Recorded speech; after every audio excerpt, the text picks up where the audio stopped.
Oh, sauce it down, sauce it up. You too much, ain't enough, ain't enough. Where you from? Throw it out, going nuts, yeah, going down. Oh, sauce it down, sauce it up. Yo, what's up? And we about to do interview with my grandma, Q&A, you know what I'm saying? I'm about to ask her some questions. It's gonna be lit. So like, subscribe, and watch till the end. I'm Lorenzo, and we're gonna get straight into it. So grandma, what are some things you wish you had done or known when you were my age? Oh, a whole bunch. To speak up and not be quiet. Oh yeah. um, Wish you had asked more questions. Yeah. Got more answers. So all you guys watching, ask as many questions as you can. You can never be wrong about asking a question. What are some things very memorable about your childhood? Oh, a lot. In my childhood, I was like a helper. We had a lot of elderly people live in the community, and the younger ones had to go and help them, take water to them, maybe spend the night with them so they wouldn't be alone, and go to the store, just any numerous of things, anything that come up that they can't do, we were there to fulfill the bill. So the kids were always doing the work and that's right, making sure things got done. Yeah, without pay. That was a no-no. Even if they would give you some money and you said, well, they gave me a nickel, Miss So-and-so gave me a nickel, take it back.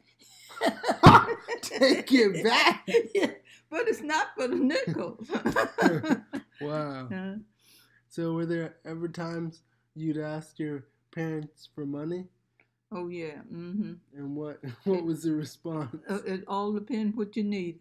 If you really needed something, you got it. If it wasn't, if you couldn't come up with something good, What are some things you think kids nowadays can be getting that you think that you would have never thought a parent would do back in your day?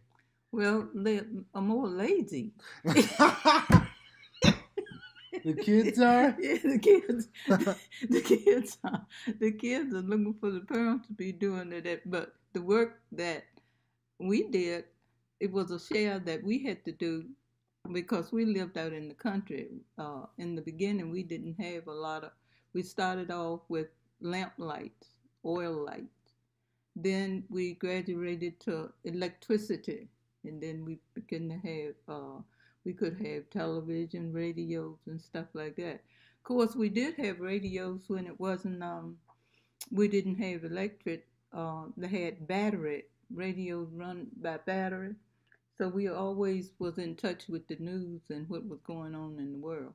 And then eventually we graduated to television, and that was like my dad. He was in charge of the television. What was going on? He was a Western man. He liked a lot of Western. Roy Rogers and Dick Tracy and Perry Mason and so many I just can't even hardly remember right off the top of my head. All those names are going right over my head. And it was well, the all kids. I know is MASH. Well, the kids could watch How to Do That. I don't know whether well, Peanut, the little cartoon things, they could watch them. But it was a certain time. Television wasn't like you could turn it on in the morning and it run all day. Well, we got someone interrupting, so we'll have to come back. Hey. Do you have anything on a bucket list that you'd still, or first you can say how old you are if you'd like. Oh yeah, I'm glad to tell how old I am. I'm 82 years young. Wow, and I'm 21. No. So, and then what would you do on a bucket list if you still have anything you'd like to do. Um, Maybe travel a little bit, but not too much. Um, I have always wanted to go to Georgia. I've never been to Georgia, but I don't know. Atlanta? Atlanta, yeah. Yeah, Atlanta, that's where I'd want to go too. Yeah. Do you remember where you were with the JFK assassination? Mm-hmm. Actually, I can remember what I was doing. I used to before I went to the factory to work. I used to do domestic work. I used to do housework. I used to go for 7 days a week. I would have a different place to go to work, and I was at this lady's house. And I can remember I was in the kitchen with the radio on, washing dishes, when they said the president had gotten shot. What was your reaction? Wow. Because that, So, what happened? mm-hmm, Mm-hmm. Looked like it was just a shock mm-hmm. at first.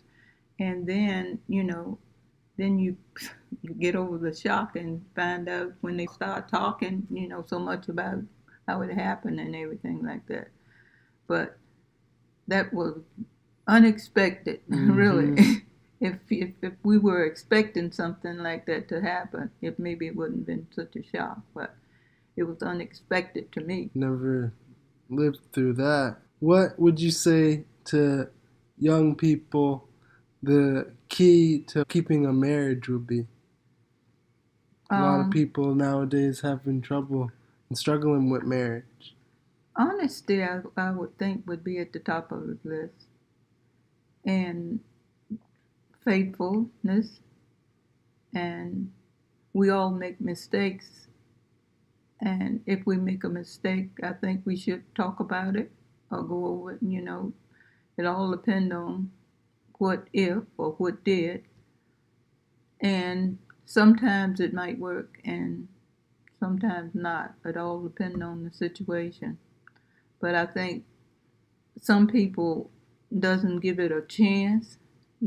They want to be out of here right now.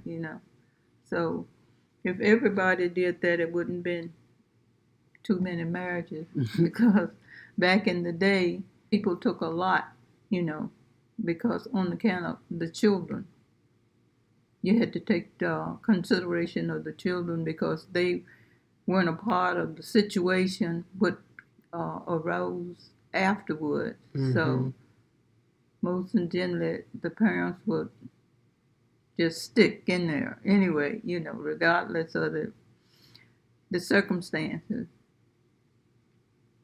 Do you think there's time to push through the marriage and there's a time to not Call take it. anymore? Mm-hmm. Yeah. It comes a time if abuse is in a marriage, I think you should get out because abuse can lead to someone's life, and I think it's better to leave, divorce, or separate before that happens. Those are some good words of wisdom right there. When you were a child, did you have any fears? Well, by being in the country, uh, I don't think kids have too much fear because they have to go up against a lot of stuff. But yeah, they had fears. I had fears. Like we had to go to store, and sometimes if just one had to go to store, it was a fear because we had to walk just about 2 miles to go to the store. Now, how many of you guys walking 2 miles to get to the store? Yeah, and then bring back groceries or whatever it is. And if we have a lot of groceries, we had a little cart. You put them in, not a wagon, but it was a two-wheel cart. We call it a cart with a handle to it, and we put them in a bag and put them in there and bring them home. But most of them generally, it tried when we went to the store. They always tried to send two. It'd be two people that either my brother mostly, of course, was next to me was my brother, and he would go with us to the store. But most of the time that we had to go to the store, it was mostly for our grandparents. Because it's something she probably would forget. And sometimes we get home and, well, I forgot to tell you to get so and so. And we have to go right back again. Wow, so they were working you guys. What could be your biggest pet peeve? Something that bothers you, that it's just something small, just bothers you. My flow was whatever I had to do, I'd like to go and do it and get it over with. I wouldn't like to ponder over it if I knew I had to do it, whether I like to do it or not. And sometimes we probably could get around it being sick or something like that. Oh, my stomach hurt. I got the toothache, something like that. But that didn't work all the time because parents really knew the kids when they were lying and when they were telling the truth. So it was really hard to get around something like that. Yep, so being sick. But the most